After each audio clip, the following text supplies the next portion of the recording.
In this episode, we'll talk all about the trends that are coming your way and how to take advantage of them. I think the biggest shift is that you can't expect what worked this year to work anymore next year. We're going to discuss the hidden opportunities in digital marketing right now. There's no way that people can get clicks for that cheap. We're also going to discuss some of the future things that might happen that could really lead to an explosion in leads and sales for your business. Person, everywhere I go, they're like TikTok ads, TikTok ads, TikTok ads, TikTok ads. The longer videos still work better for conversions than the shorts. And last but not least, we're going to talk about some of the ads that we are personally planning on running. And yes, they are all new types of ads. I don't even care if it works or not. I just don't want to feel excluded from the party. My name is Devin Thomas, and I'll be joined by Pamela Wagner, an ex-Google Ads employee who's optimized over 3,000 different ad accounts. And together, we've helped business owners all over the world figure out their Google Ads. So stay tuned. It's going to be a good episode. The one thought that I want to kick this off with for everybody is at whatever time you're watching this right now, think about how fast this year has progressed so far.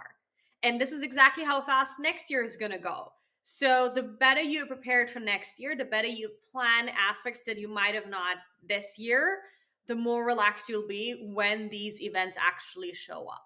So we hope that with this episode, we make those times a little bit easier for you. You kind of tell yourself, oh, it's a trend, I'll catch up to it later on. Guys, seriously, you can run shorts ads, you can run AR ads, you can do all of this wild stuff, and we're going to dive into every single thing. But I think we should start first and foremost with, how do you feel Google Ads is going to change in the next few months? And personally, what are you most excited about? Google Ads is going to give us more and more automation, and then here and there realize, oh, let us give them some control back. I recently had a conversation with one of our Google account managers, and they said, soon it's going to be possible to exclude targeting the video network in Performance Max. We'll see if that's going to happen. We'll see, right? But so it's like first Google throws all these things into one pod, is like, hey, this is the best automation that we can offer you. And it's like, oh, but then let me give you some pieces of control back so you have the feeling as if we're kind enough to help you again. Also, it's going to be more and more important that you as an advertiser speak up. One thing that's crucial for me in our conversations with Google is that I tell them straight out, this is what we don't like, this is what's not helping.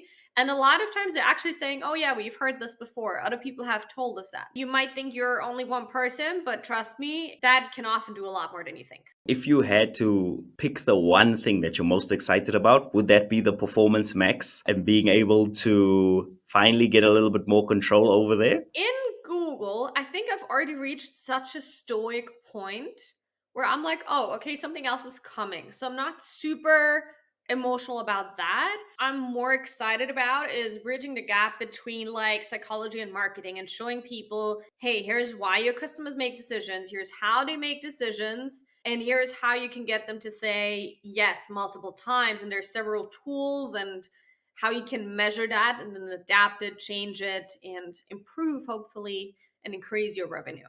For me, I think shorts ads, I am excited to try those out because everybody, every single person, everywhere I go, they're like TikTok ads, TikTok ads, TikTok ads, TikTok ads. I just want the same, but I want it for Google Ads and I want to give it a go. I don't even care if it works or not. I just don't want to feel excluded from the party. I want to have my own party with shorts and I want to kind of make ads that are native to the shorts feed. They already exist. So we've ran quite a couple and I feel like it's still pretty branding driven.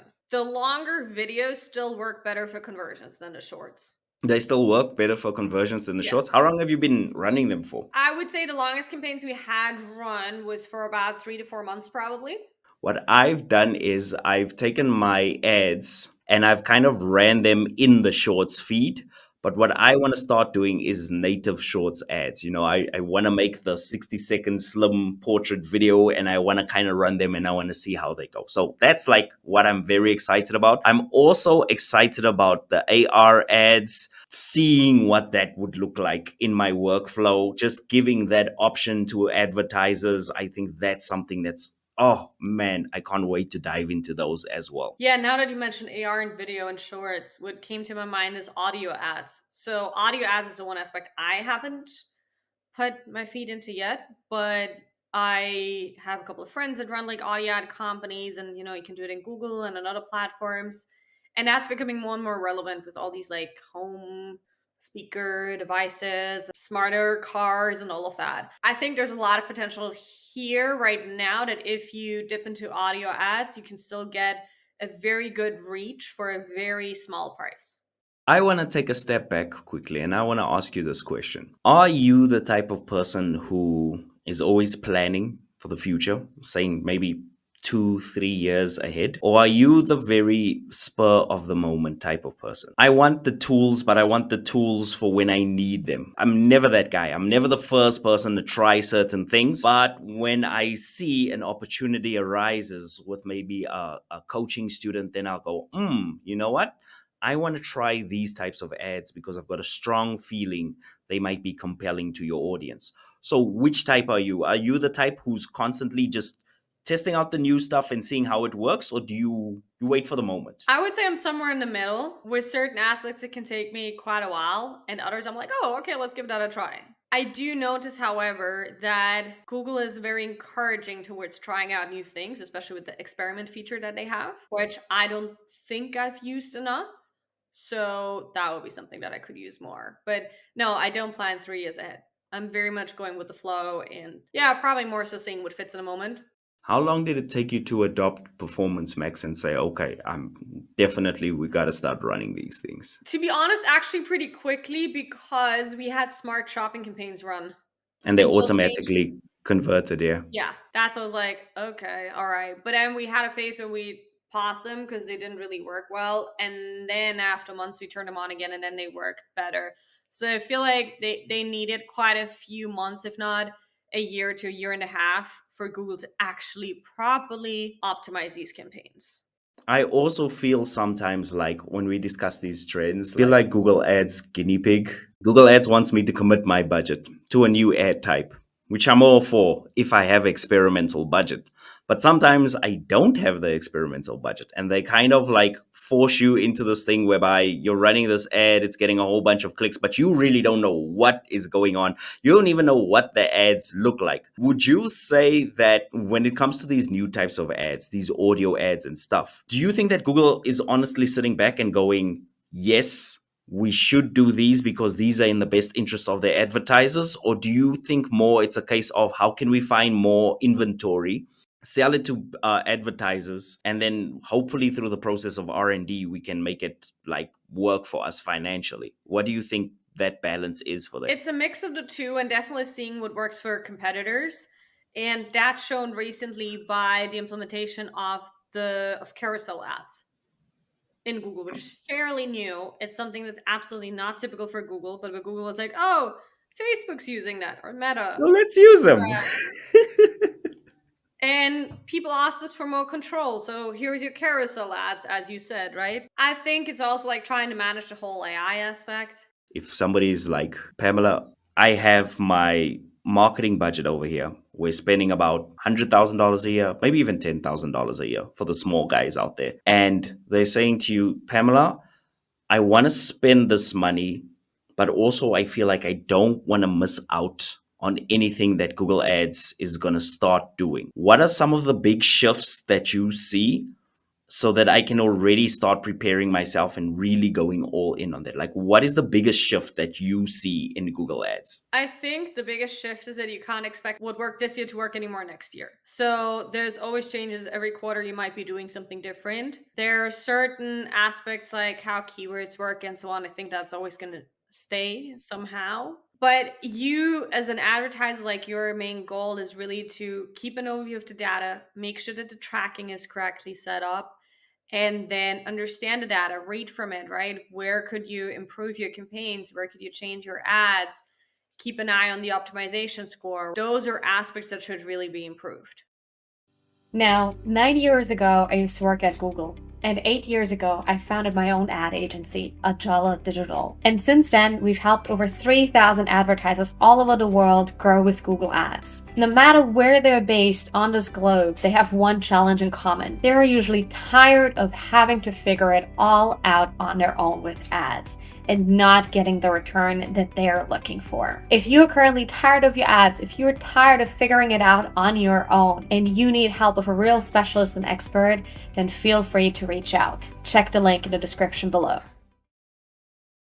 Every year we've got this Google Ads course, and we renew all the content in the Google Ads course. But we do one big overhaul every single year. Usually I'll put out like a post on the private community and I'll say, hey guys, I'm so excited. This is what we're working on for version 2 of the course or version 3 of the course. And all of a sudden my students will say, oh, so that means we don't need to pay attention to anything that you say. We don't have to finish the course, basically. It's a 15-hour course. So they're like, okay, I'm going to stop here. I'm not going to learn anything more because Devin said there's new episodes coming. What I always tell my students is the fundamentals of Google Ads are the fundamentals. You got to have a great page. You got to make sure that you know what you're paying your cost per lead. You got to make sure that everything's measured. What's changing a lot in Google Ads is how Google Ads is measuring what's an engaging ad. Like they've got this new thing called the interaction rate. I don't know what to do with interaction rate. I don't know if it's bad, if it's good. I just see it and I'm like, okay, fine. It's just a metric to measure something, but I cannot tie any financial reason to why you might want to measure interaction rate. Although the marketing lingo is changing, and although the things that you can do in Google Ads are changing, and they are changing in such a rapid pace that if you are trying to study this stuff, it's very hard to keep up. It's very hard to keep up with what the latest trends are. However, I do find myself going back and saying, every single time that I relied on a new ad campaign or a hero ad campaign, it's kind of let me down. And every time I went and I relied on the fundamentals that I know worked from the beginning, they've never let me down. Is that something that's happened with you? Yeah, I think because Google has this attitude to release half-baked products. Whatever it releases, you can assume that it's about 50% done. That the remaining 50% will take about a year to two in order to catch on. So we've seen this happen with Google Analytics 4. We've seen this happen with the Performance Max campaigns. We've seen this when Smart Shopping got released and so on, right? When Gmail campaigns were a thing. It could be that if you have enough data, if you have an account rep to work with who can give you the ins and outs of like new campaign types, that then you are going to have a good experience with something that's just freshly out of the oven. But if you're a smaller advertiser, probably is well advised if you wait about 6 months to a year at least to adopting something new. I also feel like sometimes when Performance Max came out, I was like, there's no way that people can get clicks for that cheap. It felt to me like Google was kind of subsidizing the campaigns. And I felt the same way when smart campaigns came about, because they announced smart campaigns. All of a sudden, these smart campaigns are here and they're getting clicks for like 2 cents, 3 cents, 4 cents. Whereas we know that traditional campaigns are getting clicks for like $2 and $3. And somewhere in the back of my mind, I was thinking to myself, what if Google Ads is incentivizing these guys, saying, hey, we're going to lose a little on the front end so that we can get that adoption in, and which feeds back to what you said about releasing products half baked. And then after we see that you guys are hooked into it, then we'll just start slowly but surely raising the floor and raising the amount that we charge. And then we'll get back to our normal prices and we'll be able to charge you a lot more, but we'll also give you much less insight into what's working, what's actually working. Yeah, and I feel like that's happening right now with Performance Max, because what I'm observing is, first of all, the click-through rates in Performance Max are increasing. They used to be pretty low. And also the cost per click is adjusting. I absolutely see what you were saying. I cannot make any statement to how far Google is controlling all of that. But what we also have to consider is when these new campaign types come out, you have much less advertisers on it, which means much less competition. So that could be another reason why prices are then oftentimes still a lot lower. Everybody watching this channel, 98% of you are not using YouTube ads. and they are the best thing since sliced bread. You get so much more views than you would on traditional advertising. People see your face, they see you explaining the product. It's so much more interactive. And hey, if you do get a lead, it's kind of super cheap if you know what you're doing. Now, obviously, you need to structure it properly. You need to have a good hook. You need to not be scared of the camera, which a lot of my students and a lot of business owners that I speak to are. Would you rather run these types of campaigns that are very expensive and might not work out? Or would you just start adopting more and more of the tried and tested Google ad types that you might not use every day, but really, they really give you value for money? And I feel like a lot of people, even with what's currently here, if we don't even talk about the trends and the new stuff that's coming, I feel like 80% of people are using search, 80% of people are using shopping ads, and the rest using display ads properly, using YouTube ads properly. Nobody does that. Guys, there's a lot of money on the table just without the trends. The industry that I always take as an example for that is the music industry, right? So people oftentimes wonder why some songs make it and why some don't, right? Why do some have so many views and others not? There is a technique to it. I've ran some of the first YouTube campaigns for backed and funded companies in Africa, and I'm consciously saying the whole continent because they were spread out all over, English speaking, French speaking, and so on. And that was in 2015. And recently, last year, we helped guide the launch of an album of a fairly known artist. You can get views very cheaply with the right method and make something look like something very, very big, even if it organically doesn't reach much. I think over 91% of people, that's a statistic by Google. I think in reality it's a little bit less, but that's what Google says. Over 91% of people watch an explainer video or video about a product before purchasing it. And I have a YouTube channel for that very reason, because would you rather read a blog article about solving a problem in Google Ads, or would you just watch a tutorial video? Talking about YouTube and like other platforms, right? And Google kind of taking ideas from other ad platforms as well. What would you say the role of other ad platforms is for advertisers besides Google? I find myself thinking about Reddit ads a lot. When you're looking for an answer on the internet, you gotta go to Reddit. You definitely gotta go to Reddit. Here's the thing where Google Ads has kind of the whole market lockdown is Google Ads has kind of nailed the intent part. So let's say you're running Facebook ads. You know that this person is going to go on Facebook and they have their friends and their family on Facebook and they're spending a lot of time on Facebook. Nobody really searches Facebook. So it's very hard for you to actually say, okay, I'm going to specialize only in Facebook, because you're losing a lot of search traffic, a lot of Google searches by only going towards Facebook. Where I think Meta ads is going to win and where they are already winning is, we had an AR expert on the show, think about a year and a half ago. Her name is Gabriela Marcano. I'm going to link down to that interview below, because she told me some crazy stuff, like in her engagement rate for her AR ads, or augmented reality ads that she runs on Facebook. They have an average duration of about 6 minutes and 45 seconds just for the user in the AR experience. And I mean, that is insane to hold somebody's attention for that long. And she gave me, now I don't want to misquote her, but she gave me some astronomical conversion rates as well when it came to Meta ads. Some of the highest ones that I've ever heard in my life. I mean, I'm talking about something between 8 or 9% conversion rate because of AR ads. Also, if you look at guys like MKB DHD, Marcus Brownlee, he just launched a new range of shoes, and he's using AR ads on his online store where you can basically try them on your feet and see what they look like before you end up buying them. So I think Google is sleeping a little bit when it comes to the AR ads, and I think Meta is way ahead of them. However, if you gave me $1 million and you said, Devin, you've got $1 million to spend, what do you want to spend it on? And I'd probably put like 2% of my money towards AR ads. Why? Because I know the vast majority of people, they know about them, but I don't think they've become that mainstream that I can guarantee that I'm going to get a lot of results with AR ads.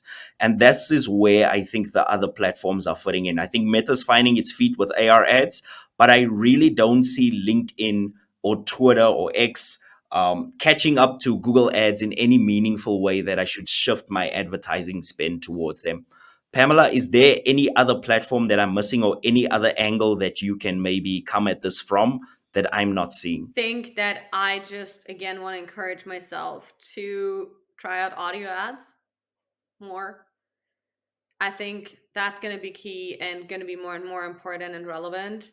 People are not going to spend less. The biggest increase here was that the spending of buy now, pay later modalities increased by 45%, which means people buy much more on credit. Now, we're not going to talk about right now whether that's good or bad, because that would take us another hour probably here. If we look at consumer behavior, shopping, right? Like you saying, hey, people that engage with these ER ads, they also then buy and they convert. Do you feel like there's any other behavior that's going to change in how I purchase online, how I make decisions? I don't think for us it'll change for our generation, but I do talk to a lot of young people. I mean, I have an Xbox, so you can't avoid them. They come to your house and they want to play FIFA, they want to play Xbox, and we end up striking up a conversation. What I am finding is the younger generation, and I'm talking about your 19 to 24-year-olds, they are completely off Google Ads. Like they are not searching the traditional things. In fact, one of my friends is going down to Cape Town and they found the place that they're going to on TikTok. So I know that a lot of the generation after us, like let's say if we fast forward in 8 years' time, shopping is not going to be done the same exact way that it is right now. So I know as a future trend, I need to start really getting into how they buy things, how they see the world, how they kind of know if something is good or bad. However, I don't see any big shifts. What I do know and what I do see and what I get the most complaints about is, Devin, my ads are expensive. Google Ads is kind of like a funnel pouring customers into your business, right? But what you need to do is you need to retain that data and you need to build an email database. Why an email database? Because then you can generate clicks to your website whenever you want, and you can do it free of charge. I find a lot of people are spending all of this money on ads, but it's kind of like a singular strategy, whereas no, Google Ads should be a very big part of your overall marketing strategy, but you need to kind of keep the data that comes to your website. And I think this is where most business owners drop the ball. They want the ads to work, but they forget there's about 3 years worth of people on their mailing list that they haven't even bothered emailing, and that could unlock potentially an extra 50% revenue for them. And they just choose not to use it because it's not the most front of mind thing. So that's kind of what I see a lot. I don't see much changing. However, I do see the business owners that have every step locked in. I do see them winning more often than not. I want to tell you about a stat that honestly shocked me when I heard it. Did you know that the average online course completion rate is only between 5 to 15%? I know, right? Pretty shocking. And here's the thing. As somebody who has his own Google Ads course and somebody who has taken multiple Google Ads courses, when I thought about it, it became pretty clear why the average online course completion rate is only between 5 and 15%. Sometimes you just get stuck and you have a question to ask, and there's nothing lonelier than taking an online course and not being able to ask anyone a question while you're learning something. And this is exactly why I started my Google Ads community called the Feedback Circle. Now, inside the Feedback Circle, you're going to get weekly coaching calls with me where you can ask me anything, We are going to give you masterclasses that are going to help you level up your Google ads and learn super quick. And last but not least, you're going to have a community of people that you can talk to, that you can ask questions, that'll keep you accountable, and most of all, it'll keep you learning and keep it fun. So, if you're interested in finding out about the feedback circle and seeing everything included in my Google Ads community, what I want you to do is click on the link in the description below. Now let's get back to the video. Yeah, that's a good point. And email marketing is not going to go away, no matter what you say. I also want to draw the conversation towards the other end of the spectrum in terms of age, where it's more about the older age. And I soon hope that we'll be able to measure beyond just 65 plus. I do hope that at one point we'll see 65 to 74 and 75 to 84, at least in terms of these segments, because more often than not, these are the people that have the real money, that don't do pay now, buy now, pay later, but they got cash to spend, right? But we can't measure them beyond 65. What do? You don't get any reports, right? And there's various organizations that are working on that, but that really includes a lot of platform changes, right? Layout changes. So I think that's just something I'm looking forward to seeing how that's going to develop. We're finding all of these new ways to advertise, right? So we've got now the audio ads and now we've got the AR ads. What do you think is the limit that the human mind can handle in terms of just the volume of advertising messages that we see per day? This kind of scared me when I was thinking about it, but I said, okay, we see a lot of ads per day. How many do you actually remember? How many can you actually close your eyes and remember what you've seen? The point is not anymore to remember any of the information. The point is to access the information at the moment that I need it. And people will think that, oh, I'm making that choice consciously. I'll give you an example that shows the proof for that. There's a friend of mine who's a teacher in a primary school, and she always has one class that she guides from grade 1 to 4, so age 6 to 10.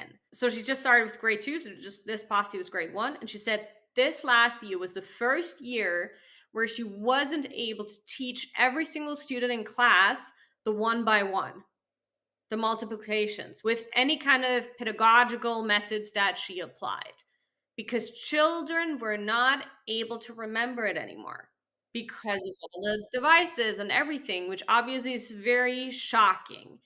It's a development, and some say that's okay. Remember when we had newspapers and everybody complained about newspapers, right? But the ability to remember something also directly connects to the ability to think freely about something and to make decisions freely. That would be the concerning thing for me. So there's going to be more ads and ads. As long as there's internet, there's either going to be a pay to access model or a you are the product model, and then you get access for free, right? So it's going to be one of these two, and we'll have to be okay with that. If you want to see less ads, you just have to switch off your phone, or use different phones, or change your settings, or a variety of ways to do that, to go about that. But it's up to every single person to say, you know what, here's where I want to pay, here's where I don't want to pay.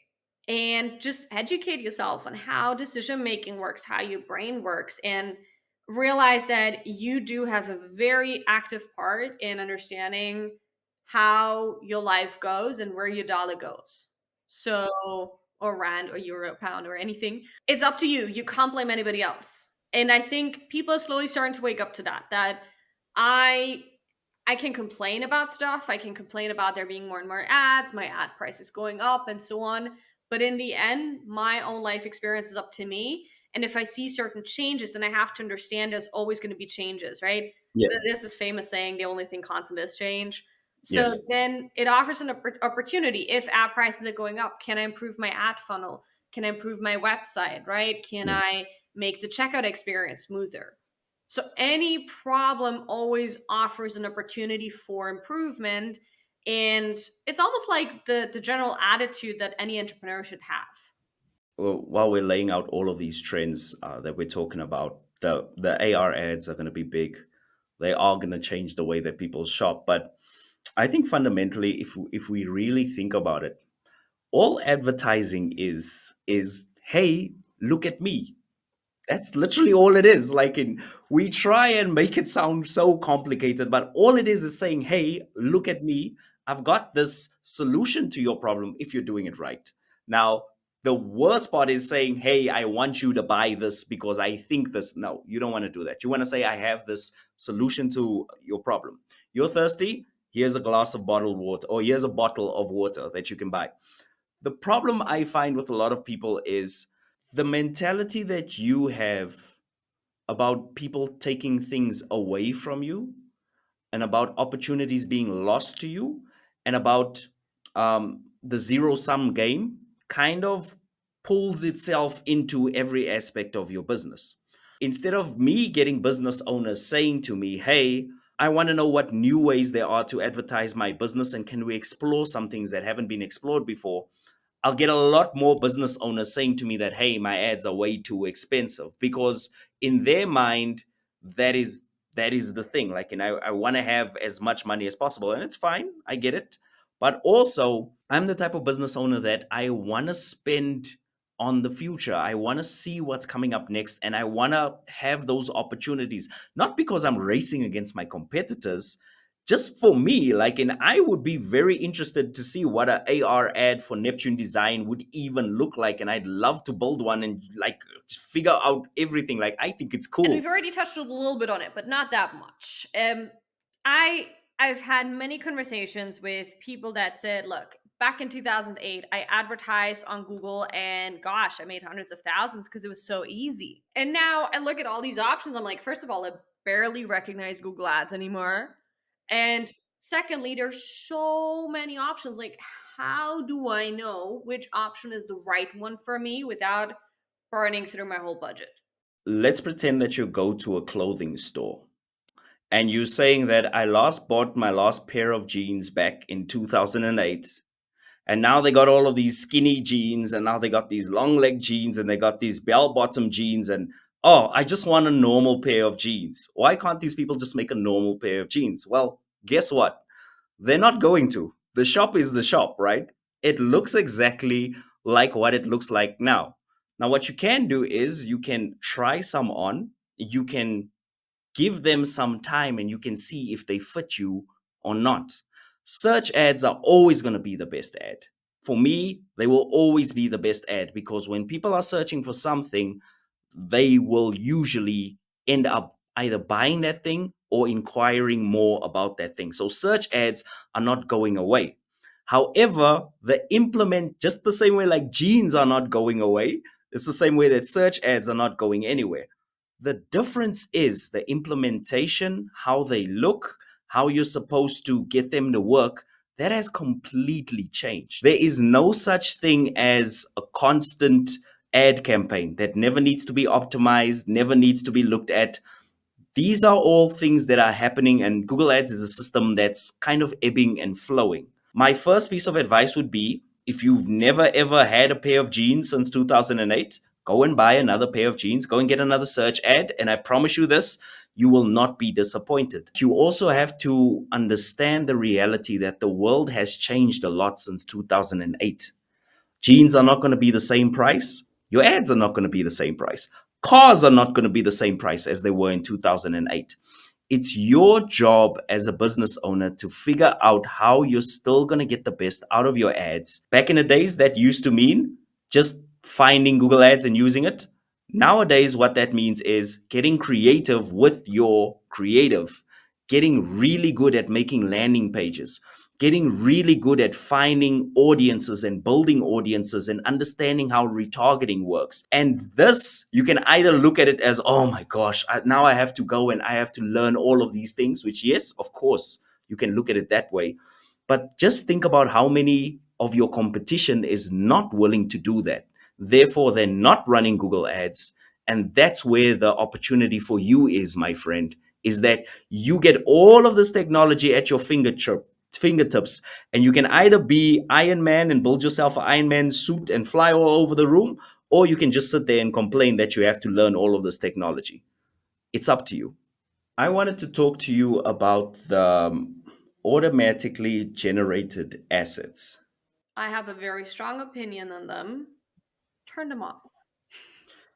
Yeah. And So also, Google keeps them off. Unlike some people posted in the internet, Google just doesn't show assets randomly still when you've turned them off. When you've turned everything properly off, it's not going to show automatically created assets.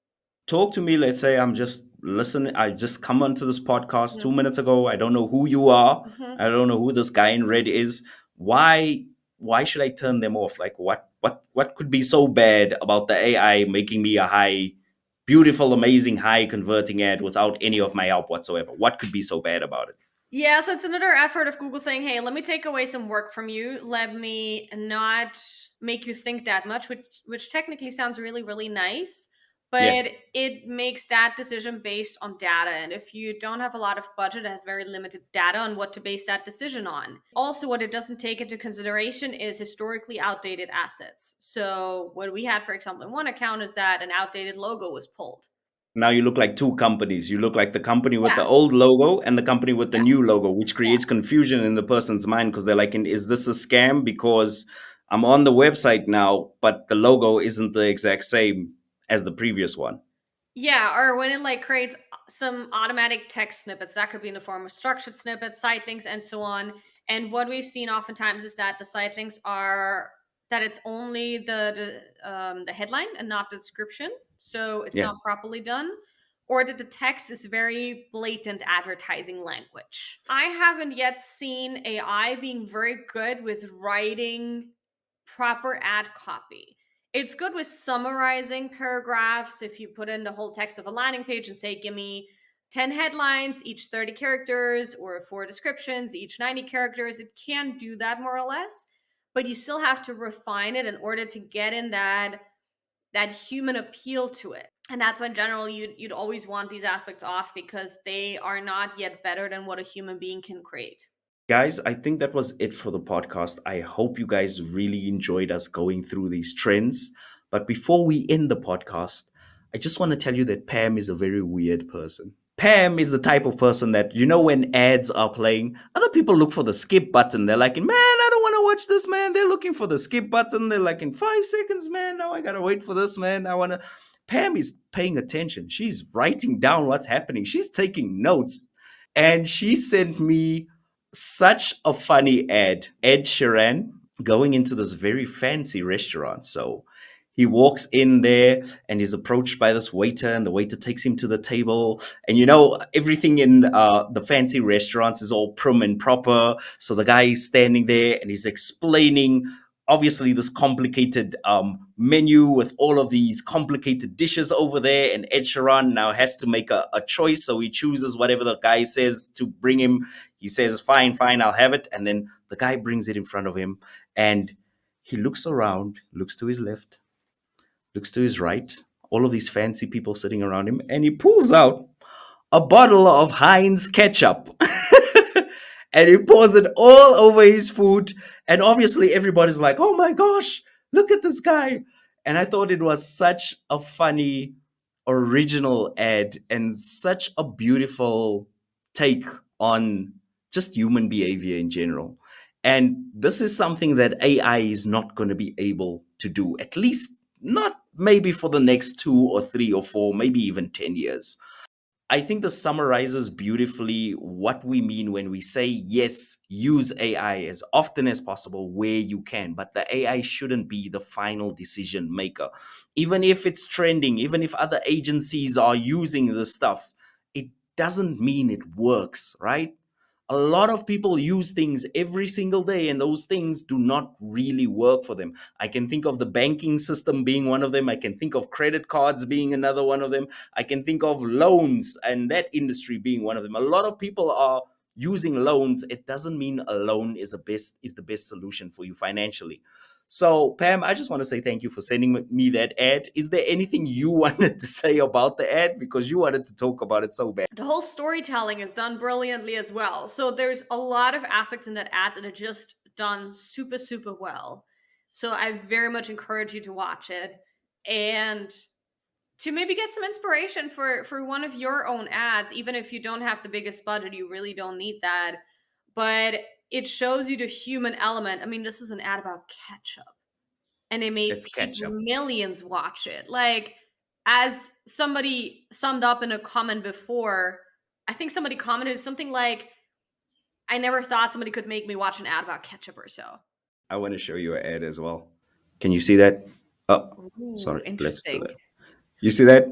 Yeah. Heinz hot ketchup, and it shows a little. This is not a match. This is a chip. Yeah. Okay. Good. Good. Yeah. I absolutely love these guys, man. They're coming up with original stuff all the time. That's Yeah, really good. Yeah. yeah. That's simple. And that's what advertising really is. And in this case, even an ad without any words, right? So that's also quite a challenge sometimes, is how can you describe your product or service without words? I think there are less and less people who are willing to be creative, and more people thinking that the correct ad settings are the key to heaven. It's not that creativity, I think that people don't take the time to be creative anymore because and I discussed this yesterday with a friend who works in a bank and in a so-called like shared office space where nobody has a real office space anymore. Everybody works under the same roof. And she says there's no more time to just stare out of the window. Because in that Mhm. moment, automatically you'd be judged as not productive and not doing anything. But it's that staring out of the window time that we desperately need in order to process stuff. And the example I always like to use here is that our brain is just like muscles. We only Yeah. grow in times of breaks, right? Wow. That is So super true. give yourself that break. Step away, stare out the window, to have that free space, and you will see that that free space will make you much more productive again. Man, sometimes you get so caught up in everything that you just need to simplify, look out the window, just let everything go, and then the ideas, the creativity, everything good will come to you. So, thank you so much for being on the show. I really had a good time with this podcast. And, guys, if we were to summarize it for you, search ads aren't going anywhere. Use all of the others, test them out. Search ads aren't going anywhere. And also, if Google tells you to create automatically created assets or they tell you to switch it on, Pam says no. And Devin says no too. So just don't.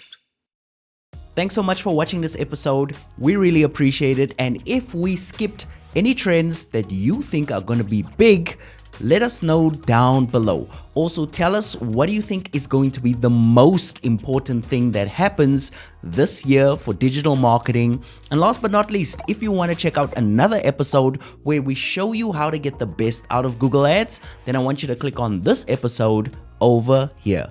We'll see you next time. Peace.